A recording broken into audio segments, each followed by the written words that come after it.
네, 어느덧 올해도 1월 말일이죠. 이제 내일 설날이고. 자, 부르부르 또 81부터 82, 83을 하겠습니다.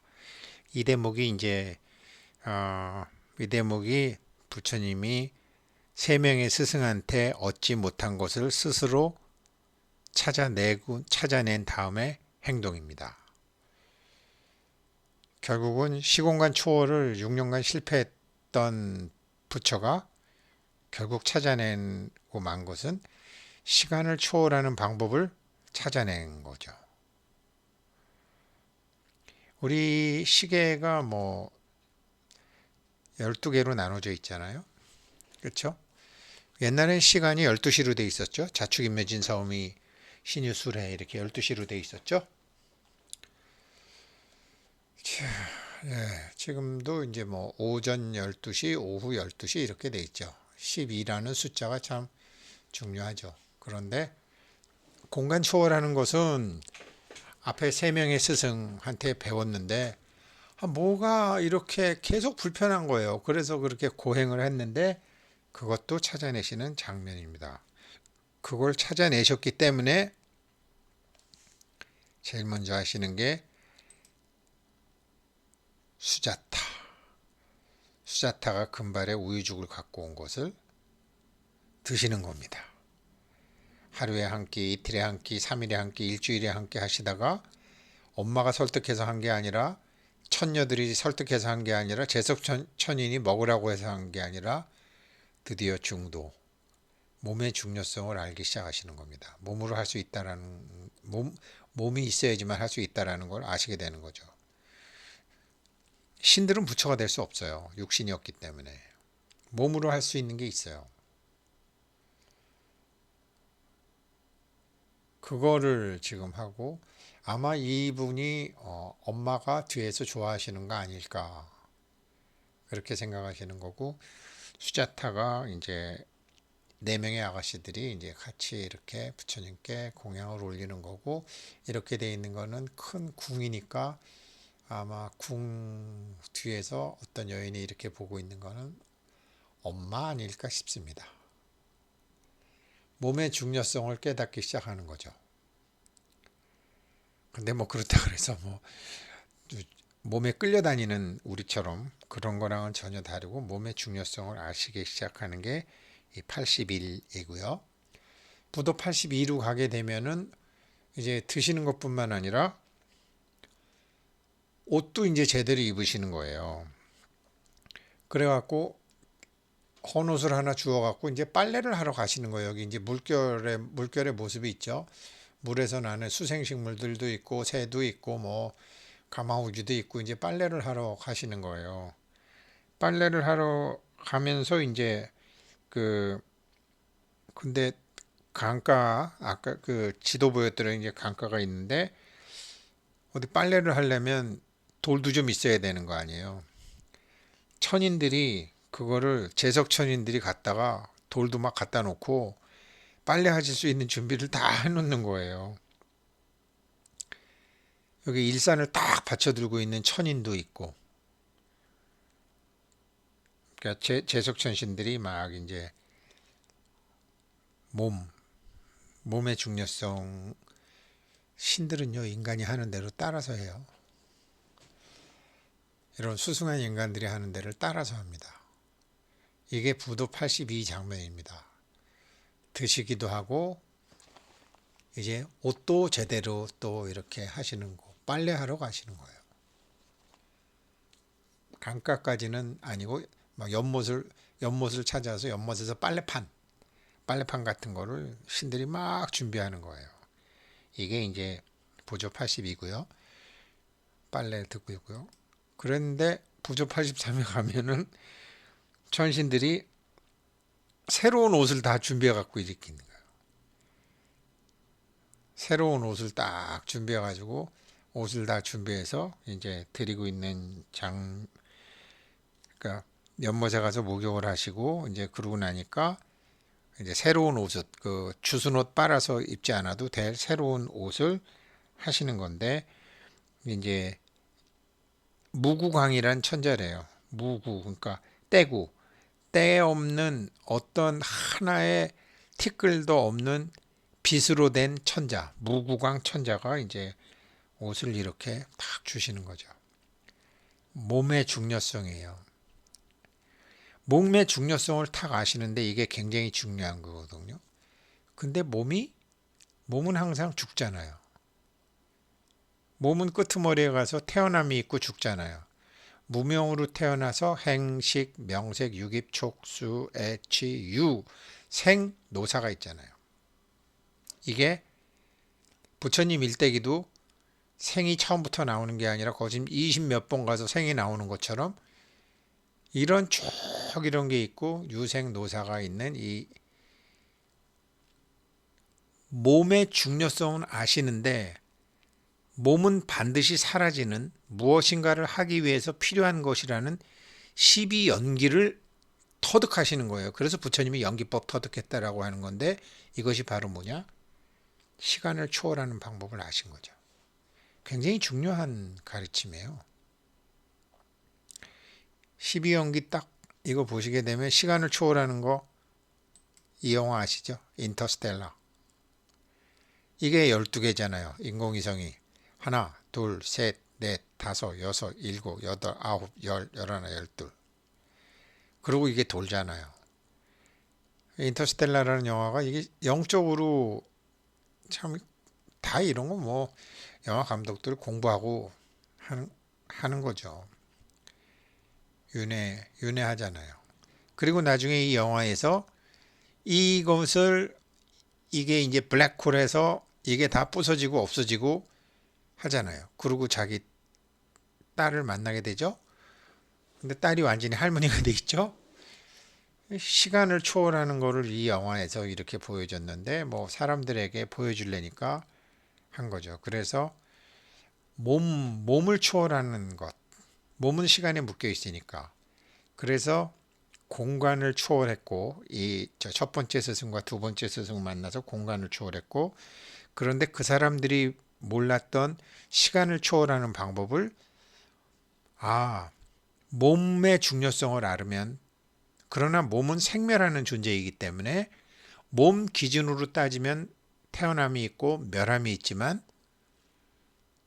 진짜나 존재이나 참된 나, 내 안에 부처, 내 안에 그리스도, 주인공, 공의 나는 시간을 넘어서는 존재죠.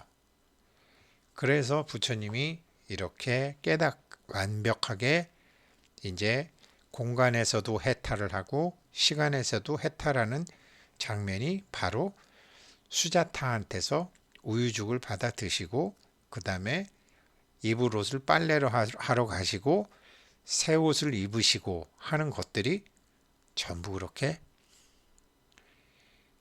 몸을 학대해서 새로운 것을 얻는 게 아니라 있는 것 그대로 해서 세상을 보는 인식을 바꾸시는 거죠. 인식이 문제였거든요. 몸에 대한 인식. 그래서 12연기를 깨달으셨다라는 게 굉장히 중요한 것이고 이거를 나중에 용수보살, 중론이라는 걸 쓰시는데요. 우리나라에서는 용수보살에 대한 중요성을 뭐 화엄경 약창계 할 때 뭐 용수보살 약창계 뭐 그 나오잖아요. 대방광물 화엄경 용수보살 약창계 나무 화장 세계해 비로자나 진법신 하는데 이분이 어떤 분이냐? 색과 공에 대해서 달통하신 분. 공사상의 상자부 불교의 이 공사상에 이분이 대단하신 분이죠. 그래서 티베트 불교에서는 이분을 아주 중요한 스승님으로 모시고 계시죠. 우리는 화엄경 약창계에만 남아있고 중론이라는 이분의 저술을 써. 그 중론이라는 게 바로 몸의 나와 공의 나를 두 개다. 가야금의 줄에 비유하셨죠. 이렇게 해서 이제 지금 우리가 알고 있는 불교의 이론이 완성이 되는 것이 바로 120장면 중에서 81장면이니까 어떻게 돼요? 3분의 2가 시작하는 지점. 3분의 2는 그동안 방황을 하셨고 나머지 이제 40장면 남았잖아요. 40장면의 첫 장면에서 중도사상으로 들어가시는 거예요. 그래서 우리가 이제 몸을 가지고 그러면 어떻게 되는 거냐? 남자 몸을 받는 사람, 여자 몸을 받는 사람, 불구의 몸을 받는 사람, 잘생긴 얼굴을 받는 사람, 예쁜 얼굴을 받는 사람, 예쁜 몸매를 받는 사람, 굉장히 뭐 몸으로 할 수 있는 것들이 굉장히 많잖아요. 뭐 스포츠 또 뭐 공부, 체력, 운동 모든 것들이 참 그게 왜 그러느냐? 그 몸을 갖고 해야 될 일을 몸을 통해서 무엇인가를 하기 위해서 필요한 게 몸이거든요. 그런데 이거를 이제 옛날 사람들이 애가 태어나면 애가 그 애 가지고 몸을 가지고 뭘 할지 그 아이의 결을 알기 위해서 돌날 돌잡이를 하는 거예요. 얘가 뭐 운동기구를 잡는다, 붓을 잡는다, 뭐 오래 산다, 뭐 이런 거를 해서 그 아이의 결을 아직 그 아이는 어떤 의식보다는 무의식으로 그걸 잡잖아요. 그래서 그 아이의 결대로 그 아이를 이렇게 키워주려고 하는 그거를 요즘 부모들은 욕심으로 안 돼, 안 돼, 그거 아니야, 뭐 이러면서 뭐 청진기를 잡으라 그러고 판사 뭐 이 뭐예요, 그런 거를 잡으라고 하는데 참 현명하지 못한 거죠. 그래서 몸을 받기 이전부터 몸을 갖고 뭐를 해야 되겠다라는 자기의 연구 과제가 있고 그 연구 과제를 갖기 위해서 이제 몸을 받는 건데 물론 예외적인 사람도 있어요. 왜 유발 하라리 같은 사람 게이잖아요. 게이들 그다음에 이제 태국에 가면은 성전환한 사람들이 굉장히 많잖아요. 특히 태국이 많은 거는 여러 가지로 이제 그런 이유가 있는 거죠. 근데 피터 에르베라는 사람 얘기 들게 되면 이제 우리 성전한 사람들도 그분들도 공화가 있잖아요. 근데 그런 분들은 이제 어떤 분들이냐면 그 피터 에르베라는 사람이 주장하기는 어떻게 돼 있냐면 자기가 이제 이번 생에 여자로 살았어요. 여자로 살아가지고 근데 막 저기 아프가니스탄이나 이렇게 막 딸내미 낳자마자가 막 그냥 정말 집어 던지는 사람도 있고 뭐 별의별 사람이 다 있잖아요. 여자 몸으로 한평생 살아보니까 여자가 너무 싫은 거예요. 여자가 너무 싫은 거예요.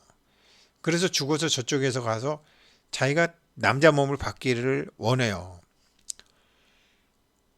자기가 강력하게 원하다 보니까 이번 생에 딱 태어났는데 남자 몸을 갖고 태어났네요. 근데 껍데기는 남자인데 자기는 아직 여자의 습이 남아 있어요. 그런 사람들이 게이가 되는 사람들도 많고 성전환하는 사람들도 많은 거죠. 거꾸로 남자 몸으로 살다가 죽었어. 남자 몸으로 살다가 죽었는데 남자 몸으로 막 전쟁터에서 그냥 찔리고 죽고 막 다치고 뭐 2차 대전 때나 1차 세계대전 때 자기는 남자로 태어나는 게 너무나 싫은 거예요. 그래서 이 사람이 여자 몸을 받았네. 여자 몸을 받으니까 이게 불편한 게 또 한두 가지가 아니야. 그래서 비유하면 하리수 같은 그런 사람이 생기는 것이라고 해요. 빼테라 에르베라는 사람에 의하면. 그러니까 이번 세상에서 자기가 경험하고 싶은 연구 과제, 그 경험하고 싶은 연구 과제에 맞는 몸을 선택을 한다는 거예요. 보통 습관적으로 이렇게 선택을 하잖아요. 그러나 너무나 강력히 지난 생에 가졌던 몸이 싫었던 사람은 반대의 몸을 원한다는 거죠. 반대의 몸을 원한 다음에 잘 하면 되는데 적응이 안 되면 감정적으로 몸을 바꾸기를 원하면 남자인데 여자처럼 되는 사람도 있고 여자인데 남자처럼 되는 사람도 있고 그러니까 뭐 사피엔스라든지 호모데우스라든지 이런 그렇게 유명한 참 그 유발 하라리 같은 사람 그 사람 자기가 굉장히 성 정체성에 시달렸다라는 거 아니에요. 지난 세상에 굉장히 공부를 많이 한 비구니 스님이었는지 뭐 어떤지 모르지만 남자 몸을 받고 보니까 이게 뭐 안 맞는 거죠. 그런 얘기를 그 사람 솔직하게 자기가 다 썼죠. 그래서 우리가 이제 이런 거를 알고 형태 너머의 내용을 알게 되면 괜히 사람들을 경멸한다든가 미워한다든가 천시한다든가 이렇게 돼서 상대방과 나를 분리하는 일이 없어지는 거죠. 품을 수 있는 거죠. 그래서 몸은 무엇인가를 하기 위해서 받아 나온 것이다. 그래서 이 몸을 가지고 뭐를 해야 되는 게 불교의 바로 원력이라는 거죠. 업력과 원력, 소원 혹은 서원. 그 본격적인 공부가 이제 몸의 중요성을 알고 몸과 영혼의 이 두 가지 중도 사상으로 들어가는 부처님으로부터 시작이 됩니다. 네, 내일 설날 즐거운 설날 되시고 참 2022년 양력 1월 달도 오늘이 마지막입니다. 또 멋진 2월 달 겸 또 설날이 되시길 바라겠습니다. 고맙습니다.